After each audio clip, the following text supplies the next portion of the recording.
We have been joined by Honorable Bimbo Daramola, a former member of the Federal House of Representatives. Good evening, Honorable Bimbo. Thank you for joining us. Thank you very much, buddy. Good evening. How now? I know you know it is fake, but then tell us, why do you think people are this desperate to want to become Tinubu's ministers? Well, let me first and foremost say, can you hear me? All right. Let me first and foremost say that this is the way of Nigerians. We are very anxious people, and for a number of reasons. I say this very because of the experiences of the past. Some people are already stirring up agitation because they are interested in making the list. That's number one. 90% of the guys throwing out all kinds of lists out are the guys who are subterraneously telling media people, with due respect, using the advantage of Facebook and their reach and their followers, to tell Mr. President and his handlers and the people who may be consulted that, President, I still there. President, don't forget me. You understand? Number two, there's also the category of people who genuinely are concerned, particularly business people, who believe that if you appoint XYZ to XYZ position, chances are that that will help our country to get on track and all of that. So those are the two broad divides of and okay, maybe the third one, they are the guys who just wants to create news and make news out of it, and they want to put out things to say, oh, President Tinubu goes ahead to appoint Mr. So so so, that may be a way of interpreting the dimension or the perspective or the understanding of the trust of the administration of Bola Tinubu. Now, the truth of the matter is that a whole lot of people are also agitated at this time, wanting to say that the president must earn the trust of the public. And in earning the trust of the public, particularly at the time that we are so badly divided, one of the things that the president cannot afford to joke with at this time is the trust of the people. People must see in him a clear departure from the status quo. The status quo is what my brother, who has contributed there, has said. The status quo of Mr. Lagbaja is an APC man. He has worked and all of that. What of all the guys who have been in APC all of those years and who seemingly have worked politically? I am not saying throw them away. I am saying that at the junction that we have found ourselves as a nation, we need much more than partisan loyalty to take us out of this mess. And I think President Tinubu himself knows that. But I Yeah, ought yeah, yeah, to anyway. ask you this earlier, that, okay, on a general note, what is your own assessment of Tinubu's leadership style? You know, just about 2 months now, or barely 2 months, he has home office. He has made a lot of policy pronouncements, suspension of some taxes, appointment of person, suspension of some highly placed government officials. So yes, and the removal of the subsidy on his first day in office. So give me a sense of all these decisions. How satisfied are you with the whole approach? Is this the right step in the right direction, or we should keep our fingers crossed? Well, let me first and foremost clarify that you can hear me very well. Let me be sure that you can. All right, fine.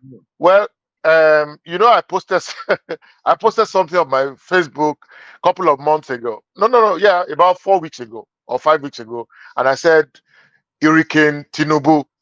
You know, in the sense that the president will almost suggest that his actions over the past 4 weeks or 6 weeks will almost suggest like a man who is in a hurry.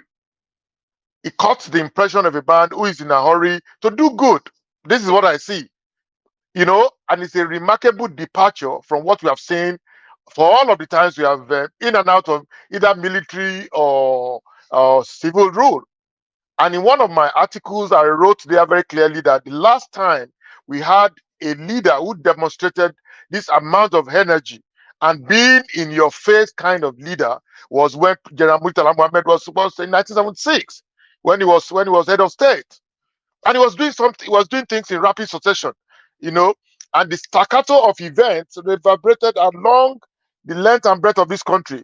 He almost would suggest that what is going to happen next. At that point in time, for all of those guys that you referred to, they go into the villa. In my article, I wrote it there. You go into the villa, and then you go smiling, and by the time you're coming out, you already have you have a death knell on your hands, and down the road, it's either Uncle Dele or somebody else announces that you have been relieved of your position. So it will come across like the president is in a hurry.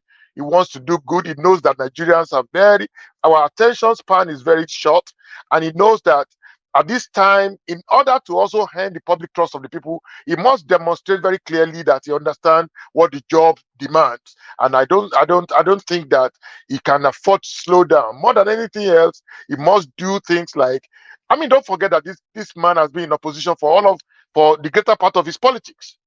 And so the advantage that being in opposition provides is that you have seen the bad sides, you have seen the downside. And so now that you are in the saddle, everything that you have bemoaned, everything that you have lamented, everything that you have caused people out about, now it's time for you to do it.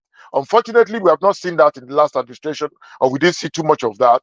I think a President Tinubu is conscious of that and is duty bound to do that. Everybody is now saying that you have been in opposition, you have fought people, you have fought Jonathan, you have fought this one, you have fought that one. Now you have an opportunity to give expression to every fight that you have given in the past 20 years. Now do it and do it better. You don't want to be a spectator. And Ashadi himself in one of his pictures has said, politics is not a spectator sport. Now he's right on the turf. Let us see him score the goals now. How will you want the 10th National Assembly to actually screen Tinubu's minister? We have been used to a particular pattern. If you are a member of House of if you are a member of the National Assembly before, you will be asked to take a bow and go as a tradition, no question for you. And if you are not, you happen not to be a member before, you will be asked some question. But then I think we're used to these ties, and we're not getting anything from them, because under a Buhari government, it was discovered that a former minister actually procured a fake NYC discharge certificate despite undergoing security checks and the National Assembly legislative screening. So how will you want the National Assembly this time around to screen Tinubu's ministers for efficiency and service delivery in the interest of Nigerians and Nigeria? Let me say this again. Do you hear me very clearly? Sure, go ahead. Sure.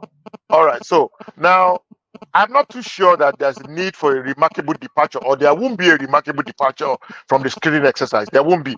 Don't expect too much. These are politicians anyway, And then don't forget that some of them have been friends before. For instance, Benga Daniel is now a senator. He was governor in Ogun State. He will probably be in that panel to screen some of his former colleagues. What are you expecting him to say? There's no way we ask the right questions. And this is not to impugn the integrity of Senator or to spotlight Senator Daniel. No, but to say that all of these sentiments will come into play. And this is one of the reasons why you need a new approach to some of these things. You will discover that some people will go into that screening exercise, and the only thing that they are going into that screening exercise with is their partisan credentials. Oh, I have been the chairman. I have been the governor. I have been the this. I have been the that. And that's why we keep running into the kind of mistakes that you talked about. But this is not an excuse for the guys who are supposed to also be a part of the screening process. In screening people thoroughly, it's totally embarrassing that a minister will have been appointed before some of these things begin to come out. That's about qualification and eligibility. Eligibility should be irreducible minimum. Who is this guy? Does he claim? Does he have things to substantiate the claims that he has made? So if we take the question of eligibility, we take the question of qualification. The next question is the question of capacity and competence. And the only way you can validate the future is to look back at what the guy has done. The only thing that validates your promises, your ability to deliver, is the capacity to show that I have done this before. So what are the credentials that some of these guys are bringing to the table? These are the things that people should be interrogating. At the last dispensation, there was a minister who came with a whole lot of attitude, with a lot of I am this, I am that, I have done this, I've done that, and he roundly failed us as a nation. When he got his position, he failed. Don't forget the sabre rattling that they come and do on the media, this and that. No. Did you deliver on expectation? Every minister has to show very clearly that he understands where we are at this point and where President Tinubu wants to take us. End of story. Anything short of that is begging the issue. But I'm afraid if we put first and foremost our level of partisanship or closeness to the president or closeness to the establishment, we'll be walking the same path. It won't change. Nothing to, I don't have a problem with taking a bow and go if I know that this man has capacity to deliver and is fired up. I will tell him, because if he knows, if he has showed, for instance, if he put an Okocha on the field now, Okocha is a good player, used to be a good footballer. He will still have the instincts in him. But the Okocha of 1982, 1984, 1992, 1994 is different from the Okocha of 2023. So all of those things have to be kept in perspective, knowing too well that this administration cannot afford to fail Nigerians.